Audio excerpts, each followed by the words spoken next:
Hey Stephanie, how you doing? I've got your work up here. I was just looking at your email. I took it feedback from Jared. Came up with several new drafts here. Two of them I'd like to put up both on that. Okay, yeah, everything's making sense here. So I'm hoping to okay. I just want to double check your writing, make sure there wasn't any direct questions in here. But let's go ahead and take a look.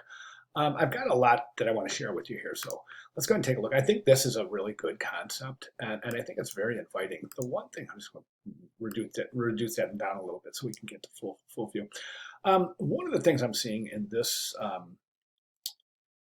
iteration is that the O for Bob is visually heavier than the other letter forms. And the reason I think that is because this seems like it's a rich black and this seems like it's a default black. My recommendation would be to do this. I would recommend that you set it up. I don't know if you created this separately, but what I would do is I would just go set this up as Bob Dylan without the peace sign, then take the O and add those lines to create the peace sign, as opposed to creating the peace sign outside of the typography. Does that make sense? I'm not real sure about this typeface either. It seems like you're wanting to use these kind of layered typefaces, and this one, let me see if I can. This is a PDF, so yeah, I should be able to zoom in. Oh, you can really see the color difference here now that I'm zoomed in. Look at the difference between that black and that black. Also, if you take a look at this view right here, I mean, you do have overshoot here. I don't know why my computer's acting so strange. Really, really bizarre lately. But the overshoot on the bottom is making this really seem much larger than it should be.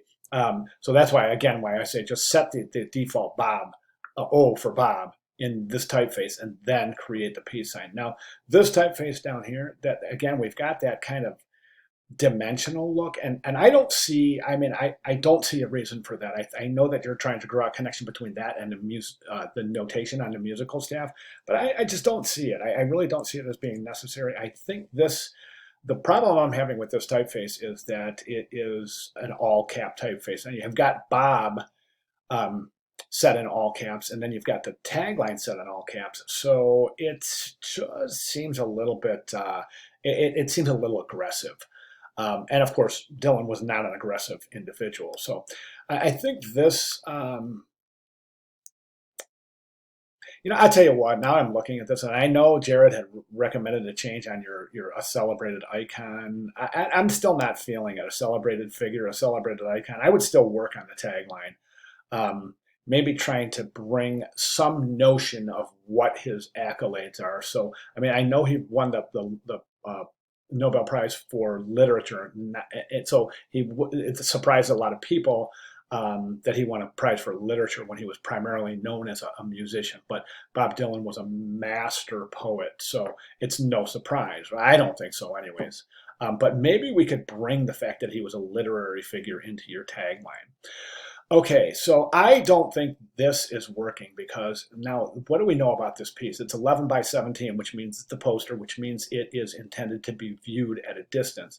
So we can mimic that by zooming out. And as we do that, we can see that figure just doesn't have the girth to stand up to the typeface. So it all ends up, of course, looking like O.B. Dylan. And that could be really, really misleading. So I'm not thoroughly opposed against using a figure like this. What I said in my response was that I don't know if you created this. If you did, it's a gorgeous little illustration.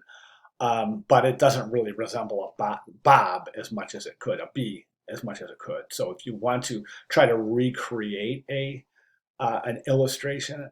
I don't know. I think this is just just fine. I think there's some couple of recommendations I would add to this. Also, other than changing the typeface and presenting that in title case instead of all cap.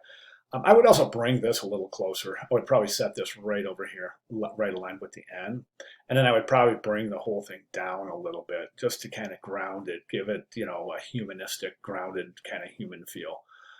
Instead of having this like up in the sky, like almost like a heavenly presence. Does that make sense? One of the things, oh gosh. Oh, yeah, all right. Now, one of the things I like the background here. I think it's really interesting. I like the gradated effect. And this, I think, is a little bit lacking in visual engagement. Now, in terms of the color palette, I got a couple ideas I want to throw at you. So I just did a quick search, and this is the search I did is 60s color palette. And there's a lot of interesting palettes here, right? And one of the things that I also want you to look at is the famous iconic Dylan poster from Milton Glaser. So you might get some ideas out of this. I think it might be interesting to incorporate some of the colors here, or maybe even some of this illustration style into the background. But what I'm getting at is adding these 60 colors. Now, Dylan didn't win this prize until the 2000, and I don't remember recently though. But he was primarily known as a figure from the 60s. So we might consider adding a 60s color palette. Does that make sense? So that's why, just so you know, that's the reasoning why I did this 60s color palette search, and also looking at some of the other, at this classic Milton Glaser poster. So think about it. You're doing a wonderful job. I mean, I think everything is really, really starting to stack up nicely. Um, I think that again, we talk about aggressive. I think the type size here, again, is a little bit aggressive in its size. I would consider, watch my cursor, I would consider something like this instead of this really, like, really activate that negative space, specifically if we incorporate some sort of a background that would pay tribute to the A60s color palette, as it were. Okay. All right. So great job, man. You're doing great stuff here, Stephanie. You really are. I'm really enjoying your work. So and your work ethic as well. I think that you're probably one of the hardest working students I've come across in the last 15 years of teaching. And that's just fantastic stuff, Stephanie. And that's what we're looking for, honestly. And this is a private forum video, so I will tell you this. I don't want to say something like this in class because I don't want to discourage other students, but I'm going to tell you something. Your performance right now in class, let's say this is a studio setting, right? And I have all of the students in front of me and I have to hire one, it's going to be you. And the reason I say that is because you're being thorough, you're being articulate, you're being accurate, you're researching, you're providing excellent, excellent feedback to your peers. Everything you're doing is 100% engaged, and I really, really appreciate that, Stephanie. You're an excellent student. So that said, keep working hard. Questions, comments, concerns, you know I'm right here, and I'm a click away. So yeah, just keep working. You're going to do an amazing job on this. I can just feel it. All right, fantastic. Thank you very much, Stephanie. Of course, any questions at all, let me know.